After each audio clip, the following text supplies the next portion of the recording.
Hi guys, so today we have a very special episode. We have with us somebody especially from Australia, from a university which is very popular for a lot of mainstream programs and also some very niche programs. And today we have Dr. Mary Spongberg with us, Senior DVC of the university. So welcome. Thank you for having me. Pleasure. Tell me a little bit about your background and what is your role at the university? I'm a historian by discipline, but my role at Southern Cross University is Senior Deputy Vice-Chancellor, which means I have in my portfolio research, but also building academic capability and academic excellence generally. So you work a lot with the teachers, with a lot of the deans, and you're building the whole programs? I work with the deans and researchers, and I build academic capability in our early career and mid-career academics. Great. One important question. Sure. Southern Cross University, right? Yes. Not many students across India or subcontinent would know that it's not one of the bigger institutions. And it's in Lismore and Coffs Harbour.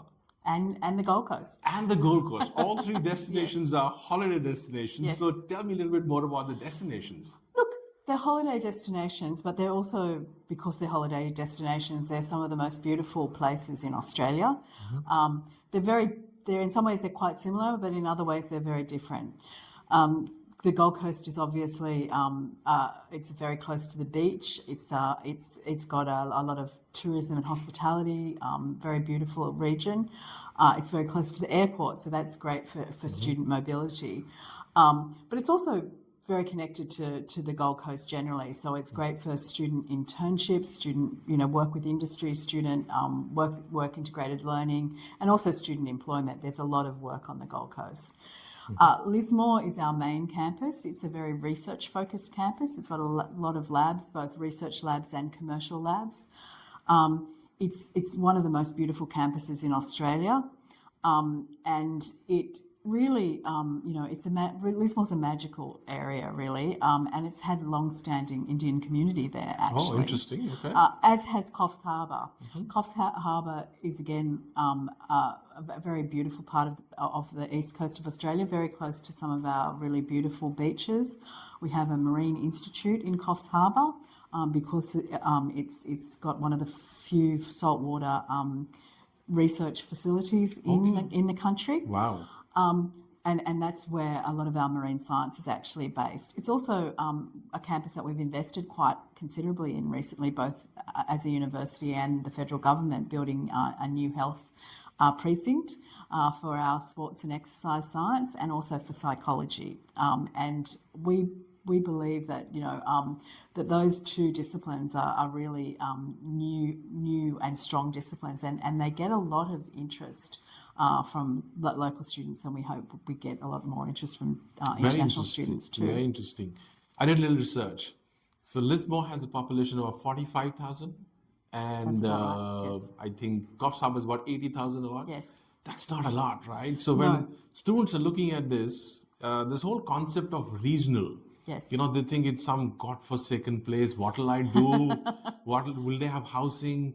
Tell me more about how the students live there and what's the city like? Look, as I said, Coffs Harbour and Lismore are quite different cities. Coffs Harbour is, I think, probably a city that's booming and will grow. Have a lot of domestic students that live in Coffs. They've been born in Coffs and they want to study in Coffs. Okay. But it's a booming area in terms of tourism, in terms of local industry, agriculture. It's got a very big horticultural industry there, and also, as I said, a lot of marine science we do there.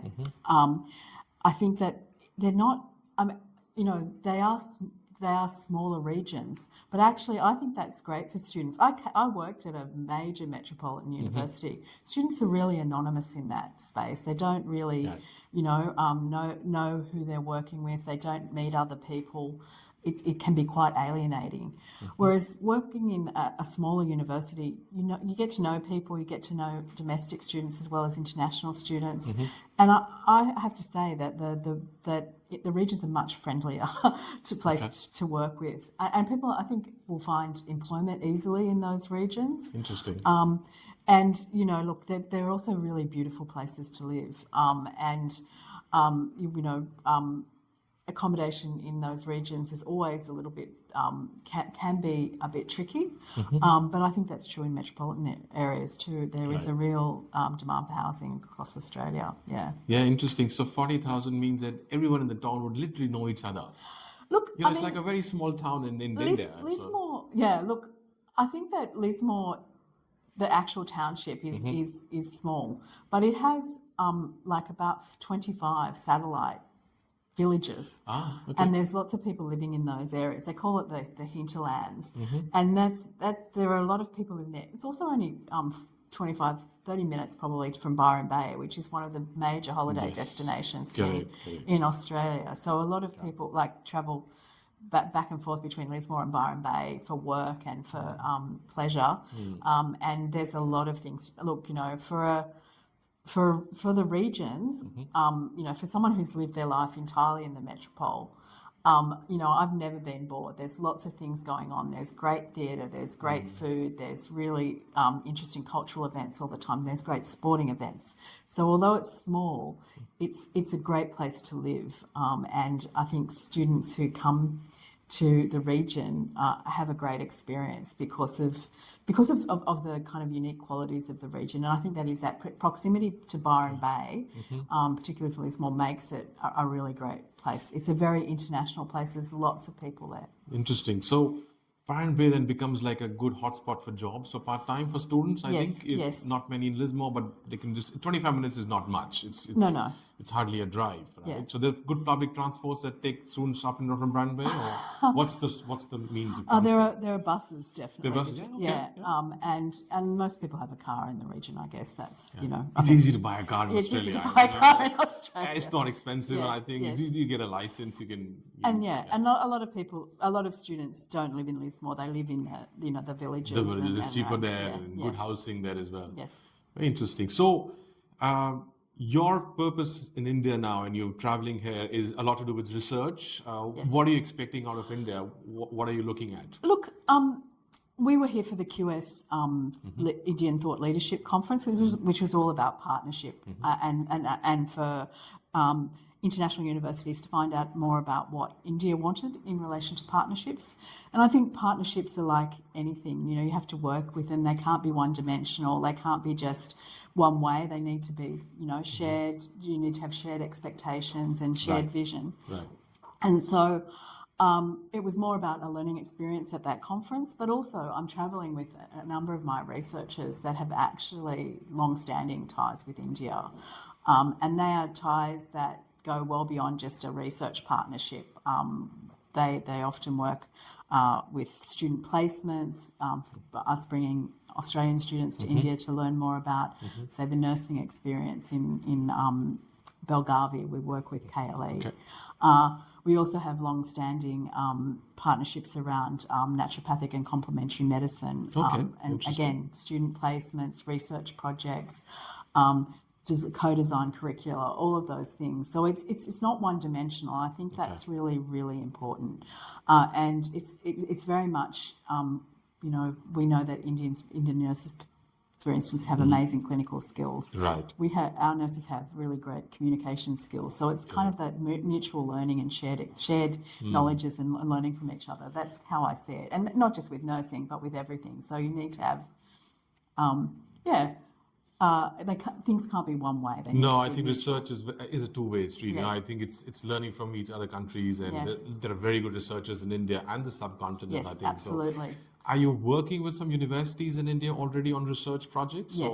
And how many students come for research to Southern Cross Uni? So I think, say, the partnership with KLE in Belgavi, I think we bring something like 30 students a year for placements in both childcare centres, and we're trying to get hospitals and I think you call it second childhood homes, is that right? Yeah. Okay.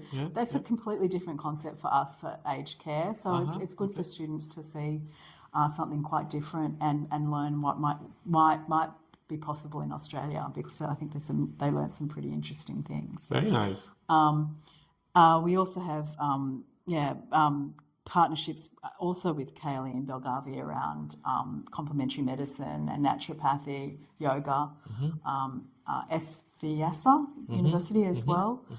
We also have some partnerships with Indian industry around naturopathic and natural products.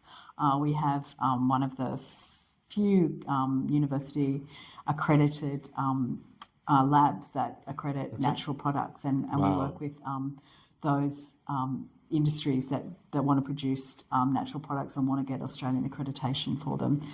So that's a very this is a very big area now in India. Absolutely. It's alternate medicine, naturopathy is becoming very big. Well, look, we are one of the few universities in Australia that actually have always championed complementary medicine. Wow. We have great research in that area. You'll be talking to John later. He will fill you in much more than I can on that. But that's a point of distinction for us, and that's one of the reasons why we're here, to really build our reputation in that area and to get people to understand what our capabilities are for clinical trials and accreditation. And I think that, I think every Australian university comes to India and they want to talk about engineering and IT. And we have strong engineering and IT programs, but that's not where our point of distinction is. It's in that integrative medical space and health more generally. I think that's, we have a very different approach to health than other universities. And I think it aligns really nicely with what's happening in India now, kind of modern India. But also probably, we learn a lot from the traditional Indian medicine as well. Very interesting. And you'll be surprised to know a lot of the younger generation, they're all moving away from the allopathic medicine. Everyone's on the natural treatments and things. I recently started moringa. I've never taken it ever in my life, but it's become like a daily diet. I think super plant, and it's you take it every day. So I think it's a generational change. I think it's becoming very popular. So I think the program should become very popular. And it's I think we're very future oriented in that way. We've always been very insistent that we have a science-based approach to that. Very nice. So I think that, again, we have a lot to offer, but we also have a lot to learn. In that space. Very true. And, I was doing a little research. The student's fee, the tuition fee that Southern Cross University charges is not very high. It's close to $26,000 per year. $25,000 per year for 2025. Very competitive. Yeah, look, we want to be very competitive. We want to expand our international market. We want to, we think it's a great opportunity for students to come to Australia. A number of Australian universities are probably not expanding due to various policy issues. We all know about that. We are expanding, and we believe we've got really great things to offer Indian students. So we've made our price quite competitive. And we're hoping that we will reap the benefits, and that the students that come to us will have a great time. How are you able to keep the price so low or so competitive? Because the other universities are mostly very on the top end, like $35,000, $40,000 a year. Is it like a subsidy, or is it like a, let's say, executive decision to say, no, we will not keep it very high? I think it's an executive decision to not keep it very high, to take advantage of our, the benefit that this policy has given to regional universities. Right. Also, we have worked very hard to be fiscally responsible as a university, and we are pretty fiscally responsible as a university. So we have money to invest, and we want to invest in international students, because it's the internationalisation of Australian universities is not just great for the universities, it's great for the country, it's great for the students that come here. We work in an increasingly globalised workplace, and I think that, if we don't have international students, it's not great for our domestic students, because they don't get to work in a space that's globalised already. Very true. So I think it's a really important investment for us, and I hope that it pays off. No, I'm sure. I think, some of the programs you've spoken about are very new and are now the next generation's demand side of it. So I think there will be a big draw that comes to that. Yes. So last few questions, and one is, this whole perception about the big metro cities and regional. Regional doesn't mean it's just a small village, right? No. So, how it's divided. Can you share some light on what is regional, and so that people understand? I'm not going to go to a very let's say, smallish town, nothing to do, Yes. no life, no restaurants, no Indian food, you know what I mean? Look, I think that regional in Australia just means that it's not metropolitan. So, so large cities like Newcastle is regarded as a region. Canberra is regarded as regional. It's a big city. Yeah. So that's the nation's capital. Yeah. That's how we define regional. I would say that, and in Australia, in the university system, there is a regional universities network. Right. And so that, I mean, those universities are those that are defined by, being part of that network, I guess.